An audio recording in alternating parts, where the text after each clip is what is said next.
Welcome back. I'm Tyler, you're watching Scarfing Scarves, and welcome to the 29th installment of Last Week Lolita News. At the top of the segment, as we stand on the precipice of the new year and the old one threatens our sanity as we look back upon our growing foibles and shrinking bank accounts, I thought I'd dedicate this video to a positive note just to set us all off on the right foot. Welcome to Is Lolita Fashion Dying? I lied about the positive note. The title should have been a hint. You should have hopped off this ride the moment you thought there was anything to be gained from watching this traveling circus of what happens to optimism when placed in a blender. My favorite setting is puree, and to get back to the topic at hand, it all started with Lolita Updates, a Facebook group primarily known for the game Find the Japanese Brand in the Taobao haystack. When they aren't aggressively documenting every burp from the Middle Kingdom, Lolita Updates serves as a community that aggregates information around the Lolita fashion releases in Japan and abroad, events, and store news surrounding the same. It was the final bit that caused several in the community to collectively lose their shit. The group had gotten word that an original Japanese brand was going under, and it was with shock and grief that the Lolita community became aware that Victorian Maiden was closing its doors. This blow hit particularly hard given Victorian Maiden's status as one of the brand's many older Lolitas initially remember seeing upon entering the fashion. Their classic A-line cuts are iconic, and to say that this closure set the community running towards a cliff like a pack of suicidal lemmings is an understatement likened to the idea that the head of moiety is only a little sexually attracted to metal fences. Tell me this man doesn't frack iron gates in his spare time. I don't even know how that would work, but I know damn well I'd rather not follow that one to its logical conclusion. I'm already paranoid enough about touching the handrails of escalators. For God's sake, man, have some restraint. And to pull us all out of the weeds and back towards the fracking point,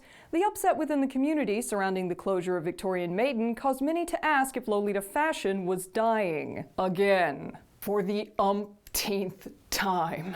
Because reasons. But as said reasons would likely take an entire psychological text to properly suss out, and this community has the attention span of a panicked rodent ready to fling itself off a cliff, let's get down to begging that fracking question one more time until next year when we have to do it all again. So, is Lolita fashion dying? The short answer is no. The long answer is buckle up, Buttercup, we're deep diving into some shit that will no way benefit you in any tangible context. Let's break this one down. This week's excuse for self-immolating and screaming all the way down into the pit of panic may be Victorian Maiden's closure, but to truly understand this year's fatalist phenomenon, you have to contend with the broader range of 2017 in general, which is best done in a list, and shall be entitled Reasons People Think Lolita Fashion is Dying but Actually Isn't, You Bunch of Hyperactive Porgs. No one's frying up your frills for dinner. We've jumped too far off the point to go back now. Reason number one that people think Lolita fashion is dying: Japanese brands are biting the dust. To specify, I mean 3 of them, but pretending that they're all dying is a punchier soundbite. I'm sure many publications would agree with me. I'm looking at you, you bunch of shameless clickbait muppets. Not that I can criticize with the titles of my videos, but there you have it. The 3 brands in question are Eccentric, Victorian Maiden, and Mary Magdalene. The first two's definite closure and the third's rumored shuttering have brought up familiar anxieties. And while emotions have run justifiably high with the end of a favorite brand for many, there is something that these 3 brands have in common that separates them from those that stick around. Mainly that they make the same thing. Yes, their cuts and style vary between them, but the point here is that they like to focus on fabric and structure-driven pieces. And by this, I mean not prints. And the reason I bring this up is that while their style is definitely gorgeous to look at, please don't chase me down with your fracking pitchforks, I'm not advocating that it's shit, it is highly dated.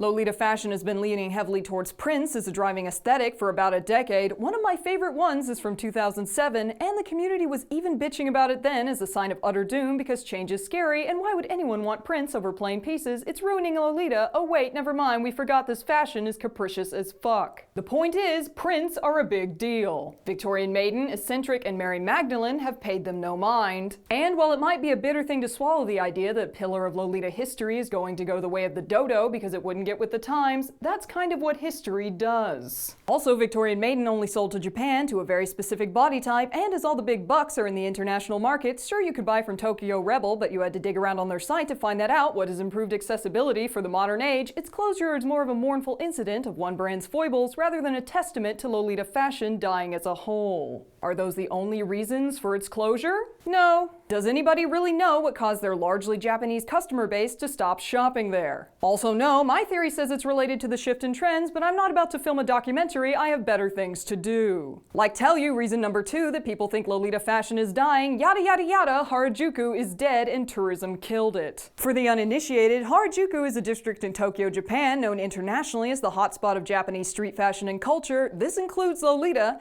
and its listing on every travel itinerary ever as the place to visit in the land of the rising sun has ensured that what was a thriving spot for young weirdos to congregate, show off, and shop is now a soulless corporate shadow of contrived bullshit that should be collectively doused in accelerant and shot on sight. Is exactly what clickbaity bullshit hack jobs would like to have you believe. Because tourism has not killed Harajuku. Let me explain. The main visitors to Japan in 2016 can be found on this handy-dandy chart. You'll notice an absolute frack ton of Chinese people, and barring the listing of Hong Kong, which I didn't know was a special administrative region of the People's Republic of China and an autonomous territory because I'm an Americentric prat, you'll notice that the top 4 contenders for tourism in Japan are China, South Korea, Taiwan, and the United States. The visits from China are roughly 5 times that of the United States. This should give you an idea of who people are pointing at when they say tourist, and throw in an epic history tension between Japan and China, and you have some background on the general reception of China's economic boom and resulting flood of tourists crossing the Sea of Japan. Which is to say, Japan is fully ready to accept those fat stacks of cash, but they will be bitter about it. Of course, this isn't the most important reason for the grumbling surrounding Harajuku. Because of course, massive amounts of tourism of any kind changes the landscape of the destination. It attracts the likes of major brands that want their money, and is well known for driving out niche interests for the sake of building big business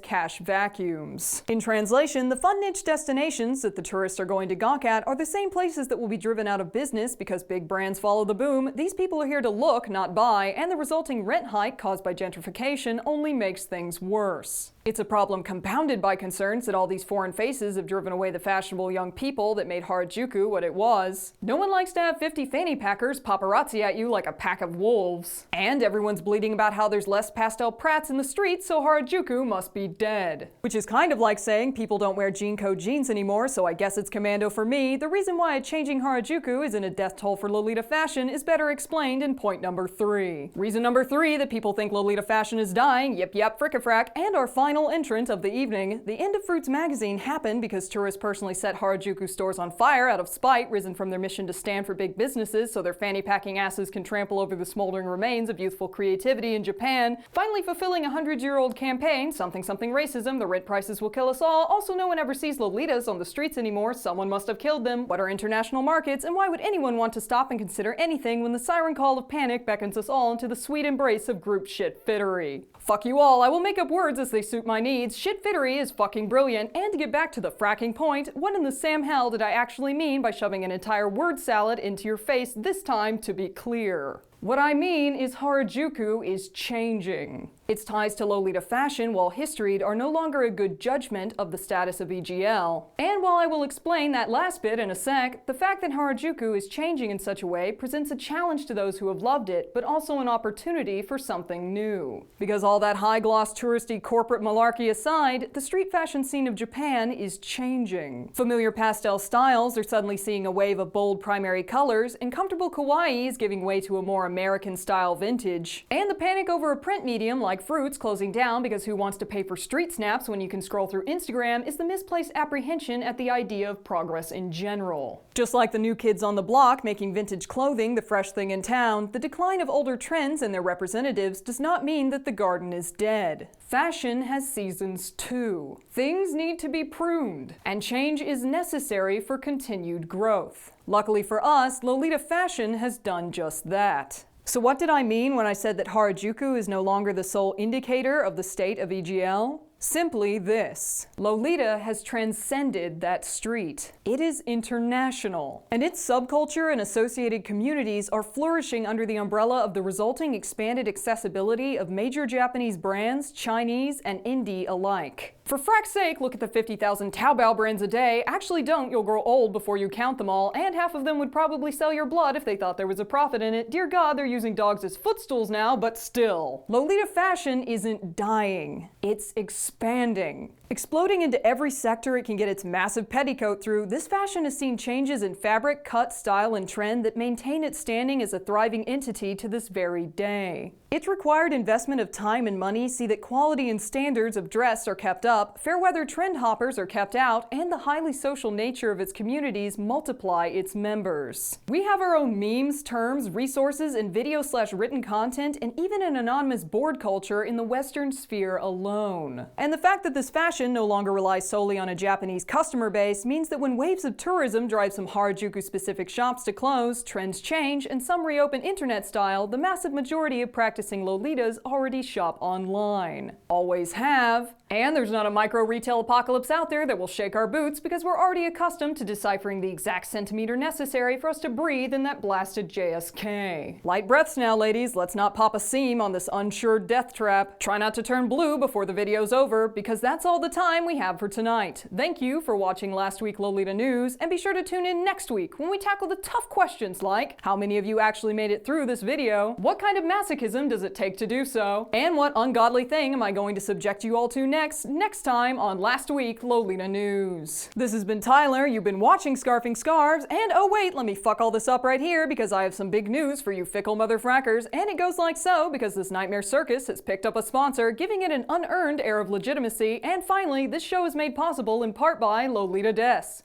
a secondhand Lolita and J fashion shop based in Japan with excellent English-speaking staff and an official sponsor for Last Week Lolita News. Lolita Des, when Google Translate has finally sucked your soul out of your body and all you want is a shopping experience that won't list disturbing medical procedures as part of the item description. Link to their shop below, and to wrap things up with a bright shiny red bow, I'd like to send a massive thank you to my patrons for their support throughout certain incidents that shall not be named. Your collective presence makes it worthwhile enough for me to stop pondering the degradation of the human spirit long enough to get out of bed. And if you'd like the show to continue making stuff that is well documented to light up the what the fuck regions of the brain, generally isn't recommended viewing for anyone, and have a vested interest in seeing what happens when pureed optimism is served dead cold, head over to patreon.com/lastweeklolitanews for more content that is best viewed through the lens of whatever latent issues I've yet to work out. I'm done with this. Fuck it.